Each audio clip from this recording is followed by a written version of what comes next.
Episode 2, The Song of Unity. Part 1.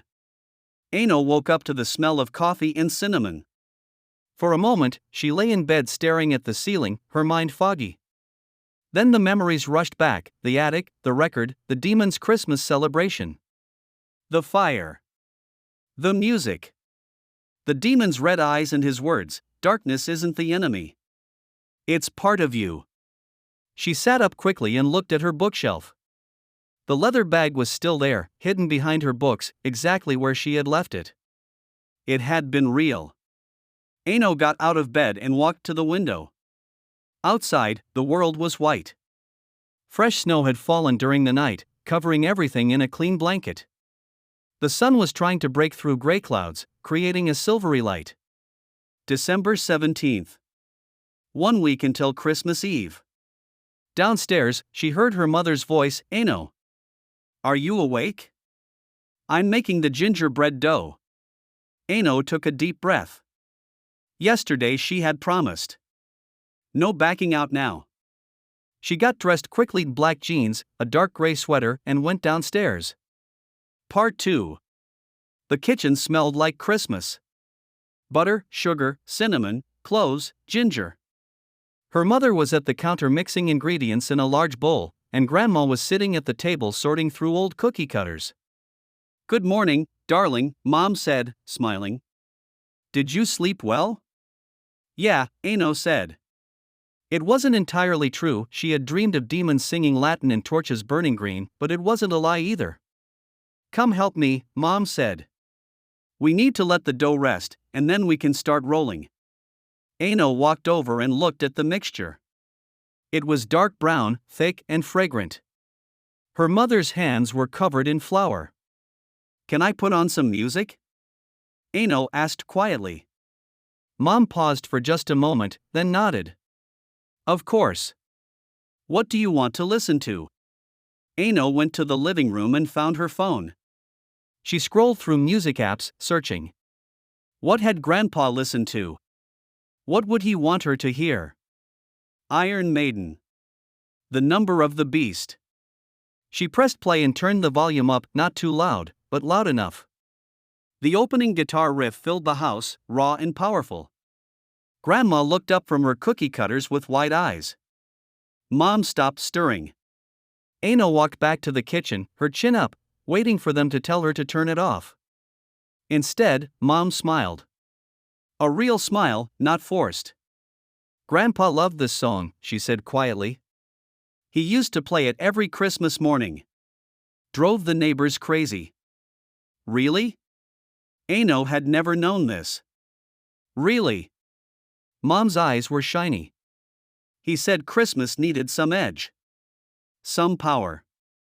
He said it wasn't just about being gentle and nice, it was also about being strong and real. Darkness isn't the enemy.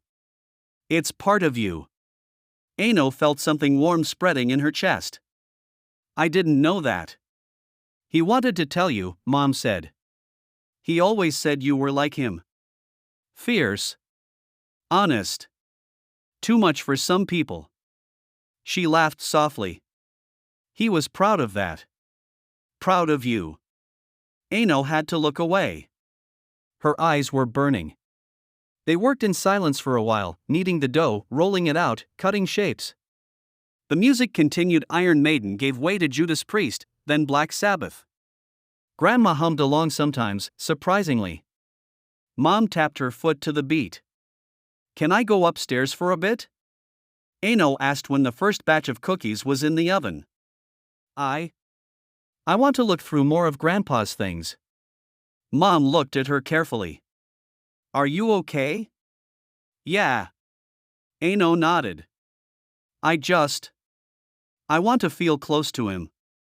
"Of course, sweetheart. Take your time." Aino practically ran up the stairs.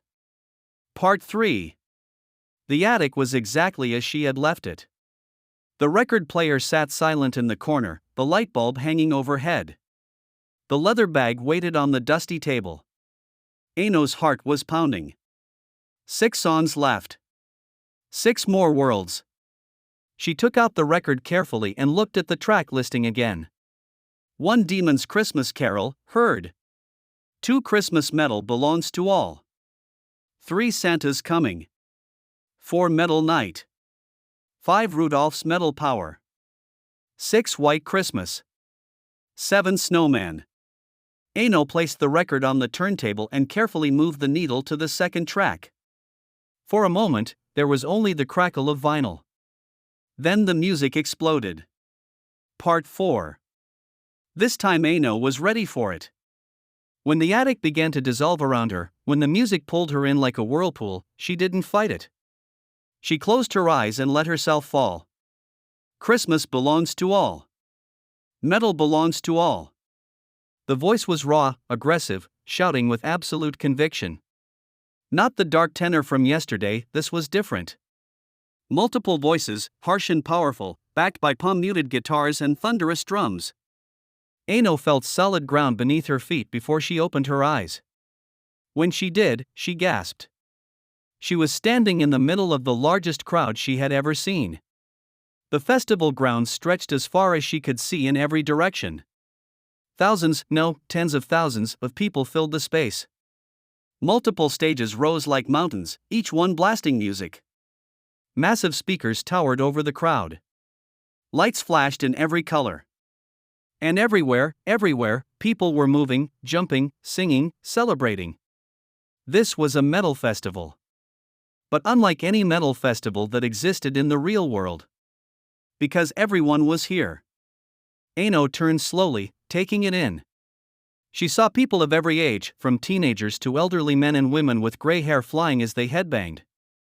Every race, every color, every kind of dress from traditional robes to leather and spikes. Some wore hijabs and crossed their arms in the air. Some wore crosses around their necks and threw up the horns. Some wore nothing religious at all and simply screamed with joy. Signs hung everywhere in multiple languages. Brotherhood in metal sound, no division, no divide, metal Christmas side by side. On the main stage, a massive orchestra played, not just metal musicians but a full symphony orchestra, combined with electric guitars and drums. The sound was overwhelming, beautiful, brutal. And in front of the stage, the crowd sang together. Doesn't matter what you believe. Metal Christmas, we achieve. Aino stood frozen, overwhelmed. A hand touched her shoulder gently. She turned and saw a woman, maybe in her 30s, with kind eyes and a bright smile. She wore a headscarf decorated with metal band patches and a Metallica t-shirt. First time, the woman asked in accented English. Yes, Aino managed. What is this place? This? The woman laughed and spread her arms wide.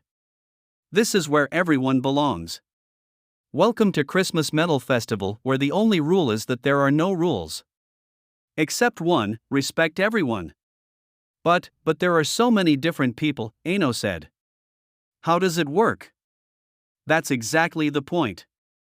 A man joined them, older, with a long gray beard and a black Sabbath jacket. Metal doesn't care where you're from. Doesn't care what you believe. Doesn't care if you're rich or poor. When the music plays, we're all the same. All as one, another voice said. A teenager, maybe Aino's age, with bright pink hair and a gentle smile. That's what Christmas should be, right? Everyone together? The music swelled. The choir on stage, made up of people from every corner of the world, sang with massive power. Christmas metal belongs to all. Answer the universal call. Come, the woman with the headscarf said, taking Aino's hand. Let me show you. Part 5. The woman led Aino through the crowd. Everywhere, people smiled and nodded. Some offered high fives. Others made space for them to pass. My name is Amara, the woman said. I'm from Indonesia. Been coming here, well, as long as I can remember. But this isn't real, Aino said. Is it? I mean, I came here through a record. Through music. Amara laughed. Is music real? Is joy real? Is unity real? She squeezed Aino's hand. Maybe this place is more real than the world out there. They passed a food area where people from different countries shared their traditional Christmas foods. Someone was serving injera and dara what next to someone else offering tamales. A group was making sufganiat while another prepared glug. Everyone shared, everyone tasted, everyone celebrated together. In the outside world, Amara said quietly, people say Christmas is only for Christians. Or only for Western countries. Or only celebrated one way. She gestured to the festival. But here? Here we know the truth. The spirit of celebration, of light and darkness, of joy in winter, of coming together when the world is cold, that belongs to everyone. They reached a smaller stage where a band was playing. The music was different from the main stage, slower, more groove-oriented, with a southern metal feel. Rich or poor, we all belong. Metal Christmas is our song. Around this stage, Aino saw people who looked rough around the edges. Torn clothes. Tired faces. But they were smiling, dancing, singing. One man had tears running down his cheeks as he raised his fists in the air. Metal accepts the outcasts, the old man with the gray beard said, appearing beside them. His name was Henrik, from Sweden. The ones who don't fit in. The ones society rejects. Here, they have a home. Aino thought about herself. How she never felt like she fit in at school. How other kids thought she was too weird, too dark, too much. How even in her own family, she felt like an outsider sometimes. I don't fit in either, she whispered. Henrik smiled. Then you're exactly where you belong. The music changed. The orchestra on the main stage began a breakdown, slow and heavy. The entire crowd, all tens of thousands of people, began to chant together. Belongs to all. Belongs to all. Aino felt it in her bones. The power of all those voices united. All those people, different in every way, singing the same words with the same conviction. Your grandfather knew this, Amara said suddenly. Aino turned to her sharply. What? The man who sent you here. He knew that metal is the great unifier. That it breaks down walls instead of building them. Amara's eyes were knowing. He wanted you to see that being different isn't being alone. That there's a whole world of people who will accept you exactly as you are. Tears stung Aino's eyes. How do you know about him? Because we all came here the same way, Henrik said gently. Through music. Through the portal that opens when you're ready to understand. The music exploded back into full power. The choir sang with everything they had. Christmas metal belongs to all. Break down every single wall. Aino closed her eyes and let the music wash over her. For the first time in her life, she didn't feel alone. She didn't feel weird or wrong or too much. She felt like she belonged. Part 6. When she opened her eyes, the festival was still there, but something was changing. The light was shifting, becoming dimmer. The sky above, which she hadn't really noticed before, was turning dark. Night was falling. The second song, Amara said, smiling. Are you ready? Before Aino could ask what she meant, the music changed completely. The symphony orchestra swelled. The guitars became faster, more aggressive. The drums thundered. And a new voice, a female soprano, sharp and powerful, cut through everything. Metal night is here at last. Christmas fury. Move it fast. The festival transformed. Lights blazed across the sky, not festival lights, but stars, millions of stars, brighter than Aino had ever seen. The stages became illuminated with fire and lightning. Christmas trees appeared everywhere, but they weren't normal trees, they were massive, covered in metal ornaments and glowing with an inner fire. Metal night, the crowd screamed in unison. Celebration. This was different from the Unity Festival. This was pure, unbridled energy. This was metal at its most intense, its most alive. A male voice joined the soprano, a bass tenor, aggressive and powerful. Party on. Until the dawn. Metal thunder. Never gone. Henrik laughed and grabbed Aino's shoulder. Come on. You can't just stand there during metal night. Before she knew what was happening, Aino was pulled into the crowd. People were jumping, dancing, motioning in controlled chaos. But it wasn't violent, it was joyful. When someone fell, 10 hands reached down to help them up. When someone looked scared, others made space. The soprano and bass tenor traded lines rapidly. Turn it up. Turn it loud. Metal night. Makes us proud. Aino found herself jumping with them, shouting with them, losing herself in the music. Her hair flew around her face. Sweat dripped down her back. Her throat was raw from screaming. And she had never felt so alive. A guitar solo erupted from the main stage, technical, lightning fast, played over the full orchestral backing. The notes seemed to dance in the air like visible things, like streams of silver light. This is what metal is. Amara shouted over the music, laughing. Not anger. Not darkness. Power. Joy. Life. The music built and built, faster and faster. More voices joined, soprano and tenor and choir all together. Metal night. Celebration. Symphonic power. Domination. Aino threw her head back and screamed the words with them. She didn't know why. She didn't care. For the first time since Grandpa died, she felt something other than grief. She felt free. Another guitar solo tore through the night, even more intense than the first. The orchestra and metal merged into something that shouldn't exist but did. Classical beauty and raw power is one thing. The crowd sang together, thousands of voices. Christmas metal. In our veins. Heavy night. Breaks the chains. Chains. Yes. The chains of grief. The chains of not fitting in. The chains of pretending to be something she wasn't. Metal fury. Brutal sound. Christmas chaos. All around. Chaos.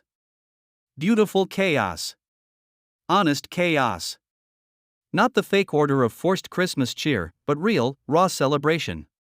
The final guitar solo began, the most epic one yet, building to a massive climax with the full orchestra. Every instrument, every voice, every person in the crowd building together toward one perfect moment. And then it hit. The final chord. The final note. Everyone singing together.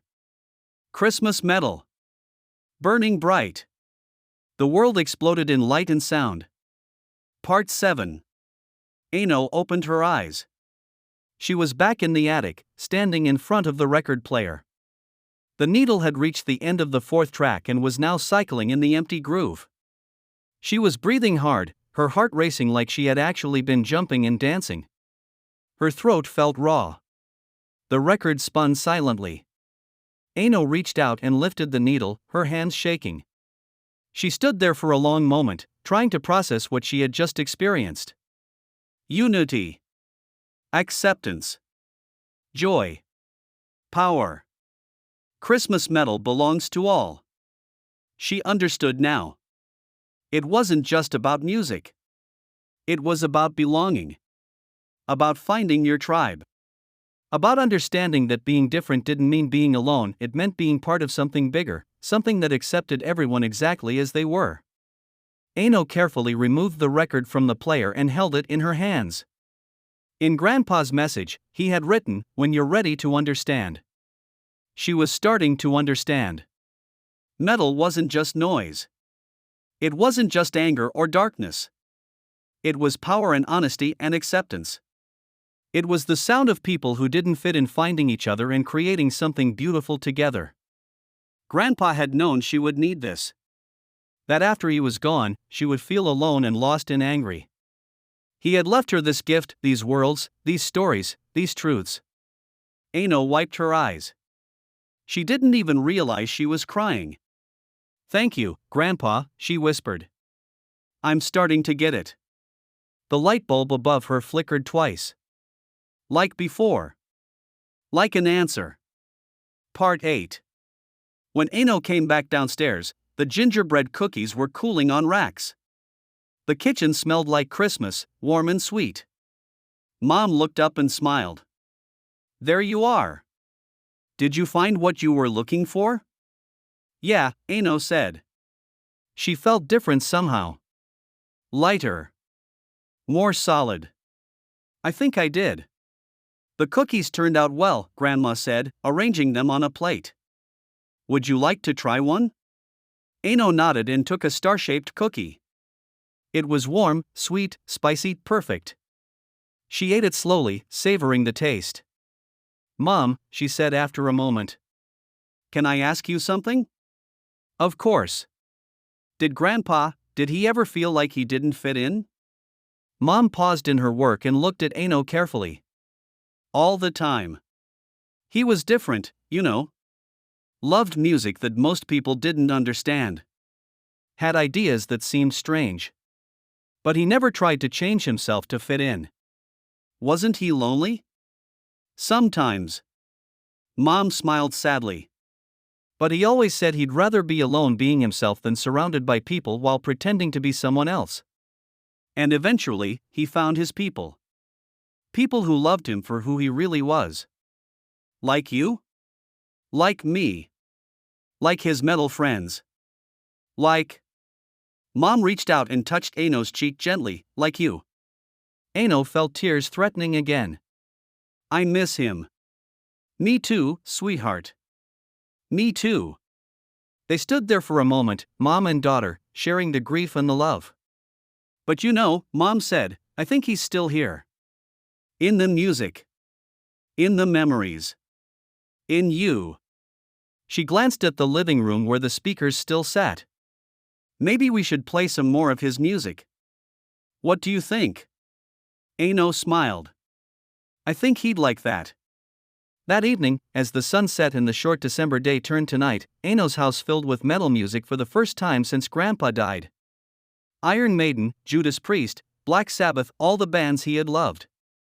Grandma complained once about the volume, then started tapping her foot. Mom laughed more than she had in weeks. And Aino sat in the living room, eyes closed, listening. In the music, she heard the festivals. The unity.